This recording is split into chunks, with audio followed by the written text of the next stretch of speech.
Belum genap sebulan keluar dari penjara, seorang pria kembali ditangkap polisi karena kasus pencurian laptop di rumah ibadah. Pelaku ditangkap saat melakukan aksinya di salah satu musola di kawasan Lowaru, Kota Malang. Pelaku yang berhasil ditangkap bernama Wildinar, warga Tawangrejo, Kecamatan Wonodadi, Kabupaten Blitar.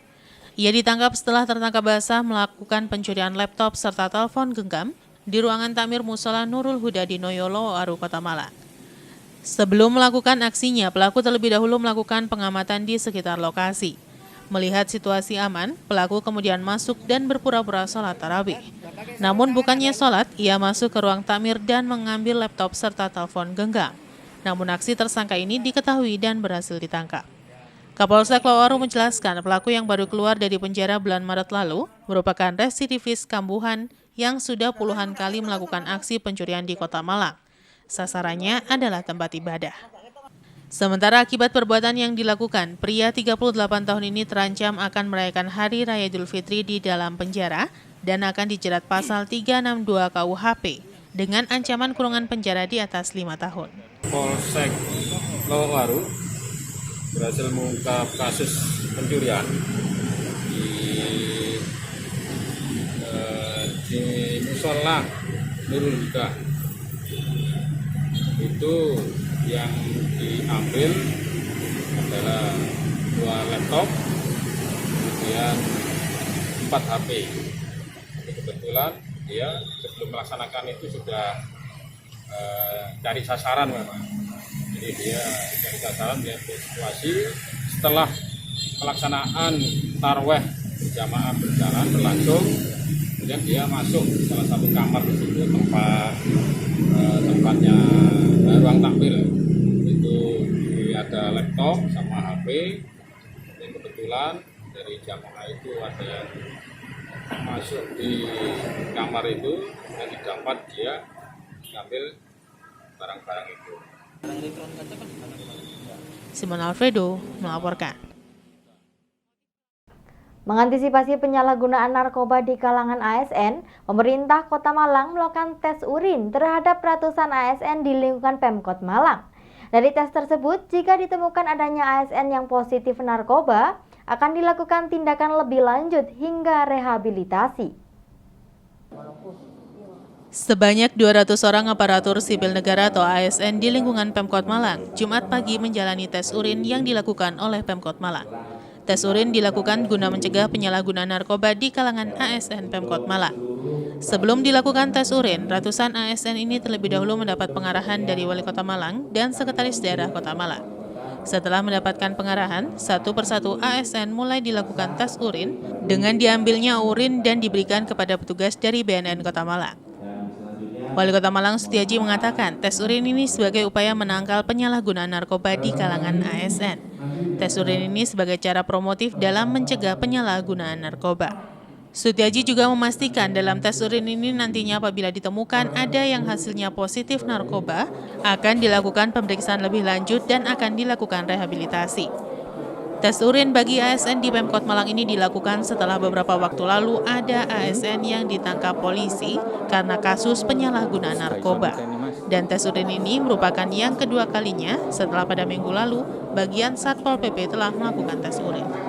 Ada 4 PN ya, jadi regulasinya sudah akan kita lakukan, tapi sebetulnya sudah ya. Ketika perdanya belum, perwal kita sudah, perwal teknis pelaksanaan kita sudah, tinggal nanti secara regulatif ya, nanti akan kita lakukan yang namanya peraturan daerah. Nah, yang kedua, implementasi di lapangan saat ini ya sudah kita anggarkan melalui BNN, juga melalui UPD terkait. Ini amanah undang-undang yang harus kita lakukan bersama-sama. Simon Alfredo melaporkan. Diduga sudah dalam kondisi mati, beberapa pohon pelindung tepi jalan di kawasan Telogomas, Kota Malang menunggu pemotongan. Pohon pelindung berukuran sedang dan kecil ini diperkirakan sudah lama mati dan menunggu penanganan. Banyak pihak berharap pohon mati segera ada pemotongan untuk keamanan dan kelancaran pengguna jalan. Beberapa titik pohon kering dan diduga sudah mati terlihat di Jalan Tlogomas berbatasan dengan Jetis, Sengkaling, Kabupaten Malang. Keberadaan pohon yang tidak jauh dari salah satu kampus besar di Tlogomas tersebut sudah terlihat kering sejak beberapa bulan yang lalu. Pohon pelindung tepi jalan ini bisa saja terjadi patah dahan ataupun tumbang ketika hujan atau angin kencang melanda dan perlu segera ada penanganan dari pihak terkait. Menurut salah seorang pengemudi ojek menjelaskan sudah seharusnya pengamanan dan pengawasan pohon pelindung harus lebih ditingkatkan, khususnya di kawasan padat aktivitas. Di lokasi terlihat ada sedikitnya 4 pohon di pinggir jalan yang sudah kering dan diduga telah mati. Banyak pihak berharap pengawasan dan pengamanan keberadaan pohon di pinggir jalan bisa ditingkatkan untuk meminimalisir bahaya yang dialami pengguna jalan akibat dahan patah atau pohon tumbang. Di lokasi lainnya di kawasan Jalan Raya Sengkaling, masih banyak pohon yang rindang ke badan jalan dan belum ada penanganan. Kalau kita pengguna jalan, ya kalau memang udah kering itu kan mungkin akar-akarnya kan udah nggak begitu kuat menahan. Jadi kalau mungkin ada angin, ada apa, orang yang melintas itu jelas khawatir, karena kita nggak tahu. Mau roboh kita kan nggak tahu. Iwan Hikmawan melaporkan. Terima kasih Anda masih bersama kami dalam Info 7 Malang Raya. Memasuki musim kemarau, beberapa titik jalan mengalami kerusakan parah dan mengganggu kelancaran aktivitas masyarakat. Salah satunya di wilayah Karangploso. Pengguna jalan harus diperepotkan dengan akses jalan yang semakin sulit dilintasi dan berharap menjelang Idul Fitri sudah ada perbaikan. Beginilah pemandangan yang terlihat di jalan menuju Dusun Borogragal, Sumberwangi, dan Tulungrejo, Karangploso, Kabupaten Malang. Kondisi jalan menuju ke beberapa dusun ini sudah ada pengaspalan sebelum memasuki penghujan, dan saat ini memasuki kemarau puluhan titik sudah mengalami kerusakan kembali. Aspal mengelupas dan batu kerikil berserakan di badan jalan. Kondisi ini banyak dikeluhkan pengguna jalan karena akses jalan ini menjadi perlintasan warga ketika akan menuju ke Pasar Karangploso setiap harinya. Kondisi jalan yang tidak lebar ini semakin parah kerusakannya pada saat penghujan, sehingga di beberapa titik jalan terlihat sudah tidak layak dilintasi. Kondisi jalan yang tidak lebar ini semakin parah kerusakannya pada saat penghujan, sehingga di beberapa titik jalan terlihat sudah tidak layak dilintasi, khususnya roda 2 terlebih pada malam hari, karena bisa membahayakan pengendara. Kawasan yang menjadi lahan pertanian ini berdampak pada ramainya aktivitas warga setiap harinya untuk kebutuhan kebun atau mencari rumput bagi peternak. Menurut salah seorang warga menjelaskan, kerusakan jalan lebih dari 2 km, termasuk yang belum ada pengaspalan, sehingga di banyak titik terlihat jalan berlubang parah dan aspal yang sudah rontok di hampir sebagian besar badan jalan. Di lokasi lainnya, kerusakan jalan terlihat semakin parah, terlebih kondisi jalan menanjak dan menurun dari arah yang berlawanan. Mendekati Lebaran, aktivitas masyarakat akan semakin meningkat, sehingga bila tidak ada perbaikan, akan sangat mengganggu aktivitas kelancaran ketika bersilaturahmi dengan saudara, tetangga, maupun warga lainnya. Ya rusak lagi musim hujan nih. Tapi arus yang melintas ramai Pak ya? Ya banyak. Banyak menuju kemana? Yang menuju ke sini aja ya? Menuju Borogragal. Itu ada kendaraan berat juga, truk kadang-kadang lewat Pak ya? Iya banyak. Truk yang kemana itu? Dam truk. Yang mau kemana? Mau sirtu batu. Oh Batu Pak ya? Batu sama sirtu. Harapannya ya diperbaiki. Perbaiki lagi Pak ya? Sampai Bocek itu. Ya sampai Bocek ya? Kalau ke pasar Karangploso biar enak. Biar enak Pak ya? Sering Pak ke pasar? Ya sering semua masyarakat. Ke pasar Karangploso. Iwan Hikmawan melaporkan. Mengisi Ramadan dengan kegiatan yang positif di masa pandemi ini, Pemkot Batu menggelar acara Batu Membaca Al-Quran. Selain sebagai penguat pendidikan karakter bagi anak, juga sebagai hiburan bagi pelajar Kota Batu yang sudah 1 tahun ini menjalani pembelajaran jarak jauh atau daring. Ramadan tahun ini meski dalam suasana pandemi, sejumlah kegiatan sudah diperbolehkan untuk dilakukan. Atas dasar itulah, untuk meraih berkah bulan Ramadan sekaligus mengisi Ramadan dengan kegiatan yang positif di masa pandemi ini, Pemkot Batu menggelar acara Batu Membaca Al-Quran. Selain sebagai penguatan pendidikan karakter bagi anak, juga sebagai hiburan bagi pelajar Kota Batu yang sudah 1 tahun ini menjalani pembelajaran jarak jauh atau daring. Usai menjalani proses seleksi dan penjaringan lomba tartil Al-Quran, kaligrafi, dan ngaji bersama via Zoom dan online, Batu Mengaji Al-Quran memasuki babak utama dengan 48 peserta yang lolos seleksi. 24 peserta lomba tartil jenjang SMP atau MTS, dan 24 peserta jenjang SD-MI. Untuk lomba kaligrafi digital telah terjaring 100 karya siswa yang kemudian akan dilakukan sesi wawancara untuk mengetahui orisinalitas karya yang dikumpulkan. Lantunan surat Ar-Rahman menandai dibukanya event Batu membaca Al-Quran di Masjid Brigjen Sugiono, Balai Kota Mengtani, Pemkot Batu. Kegiatan dibuka langsung oleh Wali Kota Batu, Dewanti Rumpoko. Dewanti mengapresiasi digelarnya acara Batu membaca Al-Quran ini sebagai salah satu kegiatan yang luar biasa, di mana kegiatan ini mampu meningkatkan minat siswa untuk membaca Al-Quran dan menguatkan karakter generasi muda yang unggul, terutama pada masa pandemi ini, agar anak-anak Kota Batu tetap aktif dan produktif. Saya baru membuka acara Batu Mengaji, ini kegiatan yang sangat luar biasa di masa pandemi, di mana anak-anak yang agak terbatas aktivitasnya, yang kemudian di bulan Ramadan ini ada sebuah acara yang menjadikan penyejuk bagi anak-anak. Di samping anak-anak juga bisa melihatkan potensinya. Untuk itu saya mengapresiasi dan berterima kasih kepada ATF dan kepada ibu-ibu pensiunan yang sudah guru yang baik, ibu bapak yang sudah sangat luar biasa membantu acara ini supaya jadi berhasil dan sukses. Oke, selamat. Lomba sendiri berjalan tertib dan lancar.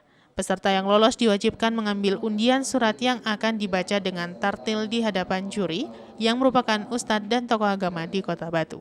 24 peserta dari SMP MTS, mereka yang masuk ke 48 besar yang terseleksi dengan nilai sesuai dengan standar yang sudah ditentukan oleh juri.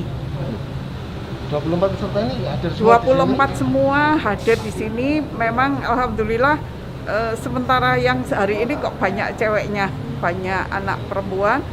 Besok 24 lagi tetap SMP MTS. Terus hari ketiga baru SDMI yang jumlahnya 100 anak. Itu kita bagi menjadi 4 hari. Sehingga nanti pengumuman tanggal 29. Yanto Yancung melaporkan. Terima kasih Anda masih bersama kami dalam Info 7 Malang Raya. 4 desa di Kecamatan Junrejo, Kota Batu yang sebelumnya masuk dalam klasifikasi desa maju, kini naik kasta. Berdasarkan klasifikasi Kementerian Desa, Pembangunan Daerah Tertinggal dan Transmigrasi Republik Indonesia, 4 desa yakni Desa Pendem, Desa Beji, Desa Turung Rejo, dan Desa Telkung kini menjadi desa mandiri. Hal itu berdasarkan Indeks Desa Pembangun atau IDM sebagai tolak ukur perkembangan pembangunan desa di Indonesia. Dari 19 desa di Kota Batu pada tahun 2020, hanya 4 desa yang masuk dalam klasifikasi desa maju. Sedangkan lainnya merupakan desa dengan klasifikasi desa mandiri berdasarkan klasifikasi Kementerian Desa, Pembangunan Daerah Tertinggal, dan Transmigrasi atau Kemendes PDTT RI. 4 desa dengan klasifikasi maju itu diantaranya Desa Pendem, Desa Beji, Desa Torongrejo, dan Desa Telekung, yang semuanya ada di wilayah Kecamatan Junrejo. Sedangkan 2 desa lainnya yakni Desa Mojorejo dan Junrejo sudah menjadi desa mandiri. Atas dasar itulah Kecamatan Junrejo bersama pendamping P3MD melakukan pendampingan kepada pihak desa untuk memperbaiki Indeks Desa Membangun atau IDM sebagai tolak ukur perkembangan pembangunan desa di Indonesia. Hasilnya, per tahun 2021 ini, 4 desa di Kecamatan Junrejo naik kasta menjadi desa mandiri bersama 19 desa se-Kota Batu. Camat Junrejo Dian Saraswati menjelaskan, ada sejumlah indikator IDM untuk merumuskan kemandirian dan perkembangan pembangunan desa yang telah diatur dalam Undang-Undang Desa. Beberapa komponen penilaian yang digunakan diantaranya ketahanan sosial dan lingkungan hingga ketahanan ekonomi. Dengan berubahnya status desa ke desa mandiri ini, ada 2 keuntungan yang didapatkan, mulai dari penyaluran dan penyerapan anggaran dana desa lebih cepat dan efisien, juga kebijakan program untuk desa dari pusat yang lebih mudah. Keberhasilan perubahan desa mandiri ini tak terlepas dari peran tim pendamping desa yang telah melakukan verifikasi dan mendata sejumlah indikator penilaian berdasarkan kondisi faktual desa. Setelah diverifikasi, kemudian hasil penilaian itu dikirimkan ke Kemendes PDTT untuk dikaji kembali dan mendapat penetapan status. Perubahan klasifikasi desa mandiri ini ditandai dengan penandatanganan berita acara Indeks Desa Membangun atau IDM Kecamatan Junrejo tahun 2021 yang dilakukan di Pendopo Prajaseto, Kecamatan Junrejo, Kota Batu. Selain dihadiri Kepala Desa sekecamatan Junrejo, acara ini juga dihadiri Sekretaris Desa dan Kaur Pemerintahan Desa bersama pendamping tingkat desa sekecamatan Junrejo. Perubahan status desa menjadi desa mandiri ini diharapkan oleh Kepala Desa agar pembangunan sarana prasarana di desa memadai sesuai kebutuhan masyarakat. Desa-desa itu ketika mereka berubah menjadi desa mandiri, itu akan memberikan satu keuntungan yang lebih ketika nanti ada untuk penyaluran anggaran yang biasanya ketika desa maju itu prosentasenya 40%, baru 20%. Ketika sudah menjadi mandiri, dia prosentase untuk penyaluran anggarannya itu 60% dan 40%. Jadi mereka akan lebih bisa cepat untuk menyerap anggaran seperti itu. Dan juga ketika desa itu nanti sudah dikatakan mandiri, nanti intervensi kebijakan dari pusat itu pun juga akan berbeda. Yanto Yancung melaporkan.